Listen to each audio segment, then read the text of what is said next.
Hi, how y'all doing, ladies and gentlemen? I want to welcome y'all to another episode of Versus. This is episode 4. Today's gonna be exciting because it's probably one of my favorite topics that we doing on this shit, right? That's why y'all see I'm in my all black, right? Cause like we're gonna touch on something that if you like, fuck with me, like I go in on this shit right here, man. This shit like some shit that I done argue with a bunch of motherfuckers about. Tupac versus Biggie.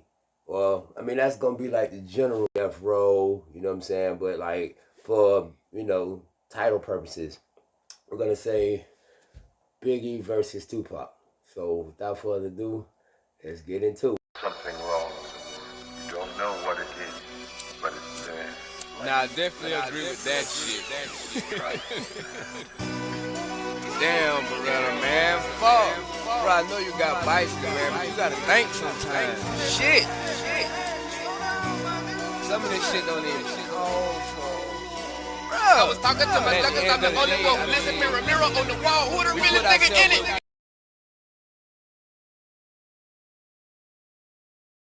So, first of all, let me give you an overview. We're gonna be judging this based on obviously their talent, their records, their lyrics, their impact on the overall culture, their I guess you will say behavior, street status, somewhat, area of location, respect level. All of that will be all taken into account. Now, I must say this. Let me go on and throw this little nugget out, right? I fucks with this shit like, cause that was my era. Like that when I was like growing up in the '90s. Like that's my childhood. So it's like Tupac was my man. You know what I'm saying? Like that whole death row thing. Like okay, so you know what I'm saying. Let me throw that out there now. So I'm gonna be objective though. But what I'm saying is, boy, I got details. Like, cause this ain't no shit that I just kind of like researched. No, I've been this shit since a kid. You feel me? So without further ado, let's get it started. So let's start with Biggie. You know what I'm saying? Because I really think Biggie doesn't get a lot of credit he deserves, actually. You know what I mean? I'm going to tell you what I mean by that. Biggie, to me, right, based on his ability and his talent, I feel like was probably going to be bigger than people really like expect him to be. Like even though he ended up being like one of the best rappers in the world, you know what I'm saying? Like I just think because like if you really listen to bros like his verses, like his bars and like his delivery, that shit was so unique and like bro be saying some shit like he's lyrical as fuck. Like, you know what I'm saying? Word for word. Brody got that, you know what I'm saying? I will give him that, you know what I mean? And, that New York, I'll give New York this, right? When it comes down to like that street shit out there, right? That shit fast, because I'm quite sure that there's a lot of money in that crack shit just because at that time, you know what I'm saying, that shit was just hitting the streets, you know what I'm saying? Niggas like, 15, 16 years old make thousands of dollars like in a day, so I get like that allure. But that shit so somewhat organized over there to where it was like it wasn't like as wow, you know what I mean? It was like structured, like because later on in the season we'll get into 50 Cent and Jimmy Hinchman and all that shit, but I don't want to have no spoilers right now. But yeah, that New York shit was real like organized as far as okay, like bam, if you live over here, you selling this man dope. You know what I'm saying? Like you good to sell dope, long as you selling the right person dope. Because like they real territorial over there. Now I said all of that to say this, right? Based on his activity and what he was able to speak on, I think Diddy was trying too hard to commercialize something that you didn't have to commercialize. Now, true enough, in Diddy's defense, he wanted his own sound. He didn't want to sound like Easy E and NWA and Death Row. He wanted his own sound. But just based on the topic, subject matter, the delivery, and that's the way like Biggie flow was. It's like man, you don't try to tame that horse. You know what I'm saying? Like that's some shit. Like that would have been your Tupac. You know what I'm saying? That would have been your. You know what I'm saying? Like, cause he could still do all that commercialized shit later, but it's like he had it. You know what I'm saying? He had that, but I feel like it was somewhat suppressed, cause Diddy was trying to get his image on some sexy, you know what I'm saying, big pop up type shit, which is cool financially. You know what I'm saying? Don't get me wrong, I'm not knocking that because I get where Puffy was at. He was on some let's make this money shit, which come on man, if you in a business, if you do a job, if you do any type of thing that requires any effort. I mean, obviously, like you want to do something from the heart, do something that you could be passionate about. But don't nobody do shit for free, man. You win this shit for profit. And the name of the game is to make as much money as possible. So I get his intentions. The reason why I laid all of that out there is because this. New York wasn't really to me now. I'm like I say, when I'm on these shows like this, right? I'm just speaking based on my opinion. You know what I'm saying? Like based on how I see it. You feel me? Based on the fact that I'm from like Monticello, Florida, obviously. Like when I hear a lot of like up northern, like especially like from a lyrical standpoint, they do have a lot of lyrical cats. Like them boys could really like spit like word for word. Like you really, them boys would really say some shit. The difference is right, like they style of like beats, like they rhythms up there is different. You know what I'm saying? It's like it's a lot of shit that just don't. You know what I'm saying? It's like I get it. They want you to focus more on the lyrics, so they don't focus on the beats that much. You know, it's really more just rhythm and spit. You know what I'm saying? I totally get that. Totally get that. But Biggie was one of those rare ones, man. His punchlines, his delivery was so unique. So I really believe bro could have flowed on anything, killed anything. But he had the subject matter. He had the lifestyle. He had the know-how. He had enough like cred to where he really could have held that.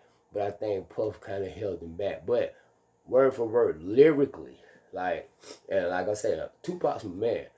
Word for word, lyrically, I would say Biggie may be lyrically a little better than Tupac, just based on just the lyrics. Now, before you motherfuckers jump crazy and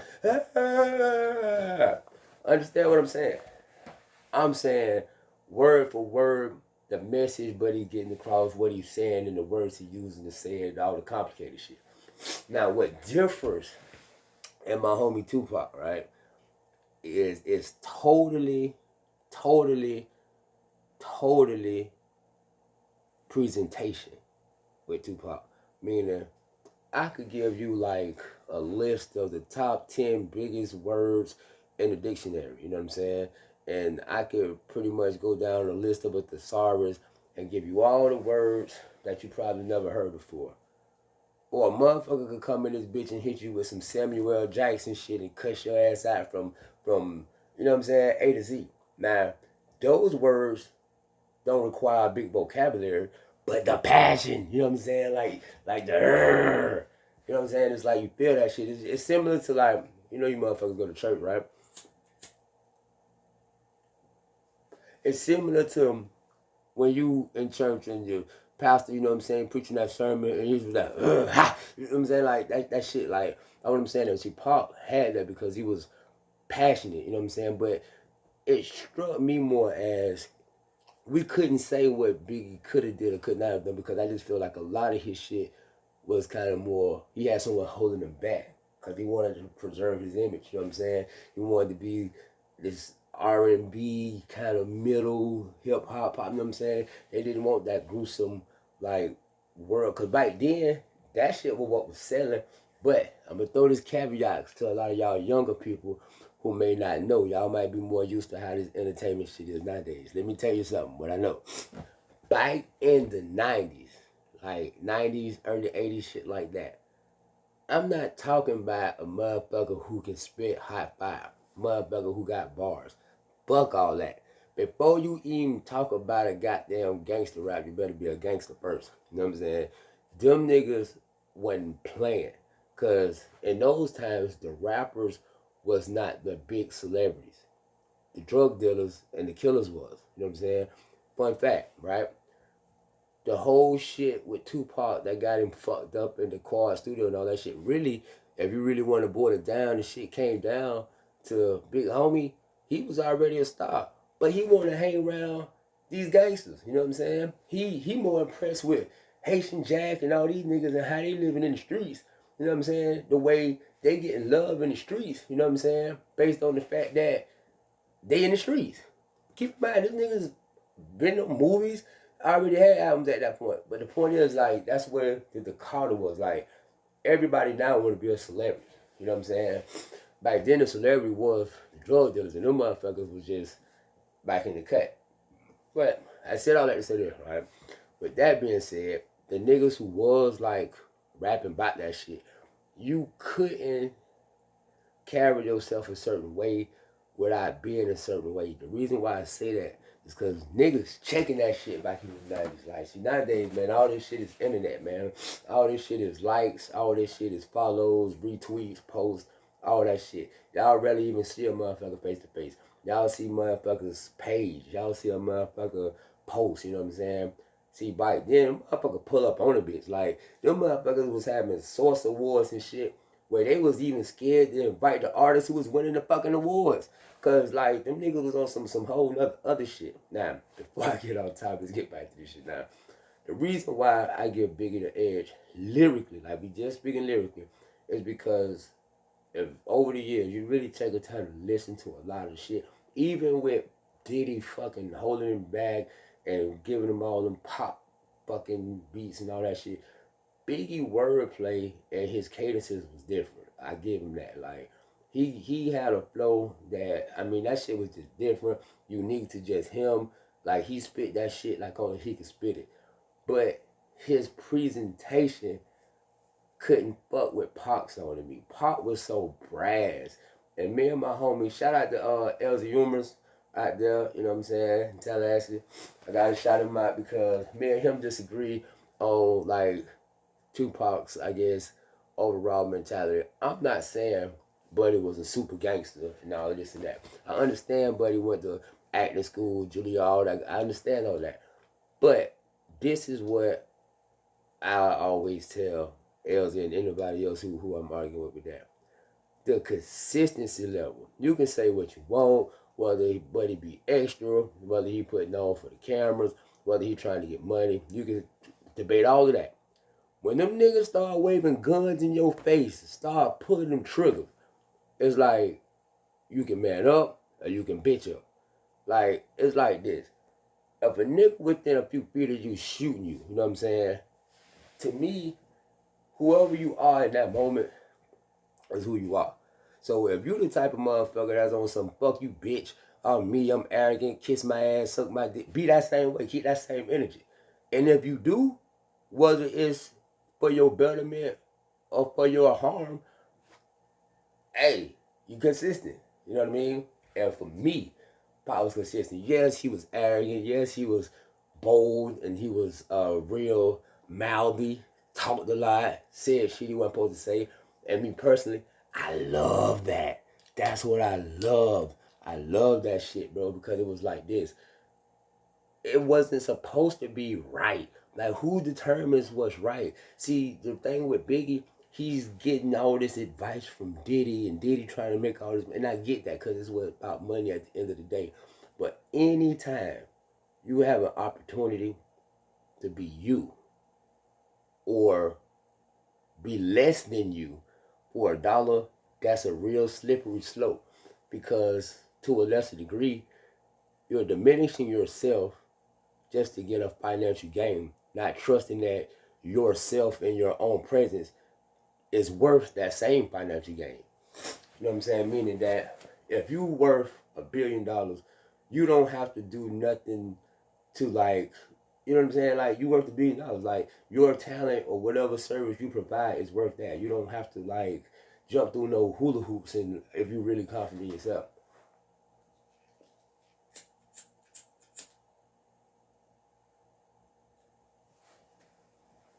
Alright, now let me also say this about that Tupac situation, right? It wasn't so much as it was the Biggie thing, right? Because I'm quite sure that now y'all done seen all the documentaries, y'all done heard all the stories. It had a lot to do with Diddy behind the scenes and behind, spending money with the Cribs and Suge. Matter of fact, since I done brought the man name up, we can't talk Tupac without talking about this nigga Suge. Like, cause like I said, these death row niggas was my nigga, right? Suge was probably the greatest fucking disaster of like the hip hop industry. But at the same time, he probably was one of the best things that happened to it, all at the same time. Because what he did, right, is he showed corporate America that it can be ran in ways that they not accustomed to if they not careful. Like the niggas went in that bitch and went to tearing up shit. It can't be sustained, you know what I'm saying? He was a big dummy on that. But his mindset was, I appreciate that, you know what I'm saying? It wasn't so much as we finna like make all this noise, huffing and puffing, doing all this stumping. Nah, bro, we finna come to you. We knocking on your door, we kicking that bitch in, you got to see us. It wasn't so much as we gonna, you know what I'm saying, make a big hoopla, but you would really fear that somebody might be in your bushes type shit. And these was grown ass, rich ass man shit. You know how motherfucking dangerous a bitch gotta be for you to be a millionaire and you to be scared of this nigga? You a millionaire, man. You can pay motherfuckers to watch your back unless you don't trust them niggas. You know what I'm saying? Anyway, said all that to say is back in them days, first of all, you had to be a gangster. Tupac's problem was the nigga was too fucking open. You know what I'm saying? Nigga say how you feel, and the thing about it, you can't be like that in real world society because people ain't gonna like that shit. Now, I'm of the belief that what happened was Suge got too much of a good thing because Tupac was desperate once he got in that shit with the little bitch, and she talking about all that shit was really just the government teaching Tupac a lesson, which I feel like this. I respect brother the way he, cause it's like this, man. If you like fuck them, it's fuck them. You know what I'm saying? You got to know that they gonna come at you in different type of ways. So should he have been a little smarter about how he carried himself? Yeah, he was kind of naive in a lot of things. But when met with that fire, but they ain't lay down. So with that being said, Suge at the time, while he was in prison, really did look like a real nice like escape plan. Problem was with that is it was too convenient. Like you killing two birds with one stone because he know, like for example, like that there was a lot of other shit going on at the time that he got shot. You know what I'm saying? Now, true enough, I do believe him and Biggie was friends. That was like kicking it at one point, and I do feel like he looked at Biggie like Biggie was trying to like somewhat copy his blueprint. Like, you know what I'm saying? Make song for the bitches and all that shit because they buy your records. I remember seeing those quotes. But that was Diddy really on more of the money. Honestly, I think Biggie really just wanted to get out that crack game. I really think he was a kind of a sincere dude. And I think Tupac was more of, he's in the right now. You know what I'm saying? He's not thinking about later on down. He's thinking like of right now. So he could be really easily influenced one with the other. But with all that being said, right, I think Suge and Puff Daddy both had this one thing in common. They didn't want to like share money with each other. They wanted to dominate the other. The difference is how they went about it. Diddy tried to do that shit what we just talked about on the other episode with Cosby. You know what I'm saying? He wanted to put out this image like I'm squeaky clean, I'm Mr. Nice Guy, this and that. But he hanging with these motherfucking Crips and throwing money on the side. A few bodies pop up here and there. And he want to have his hands clean.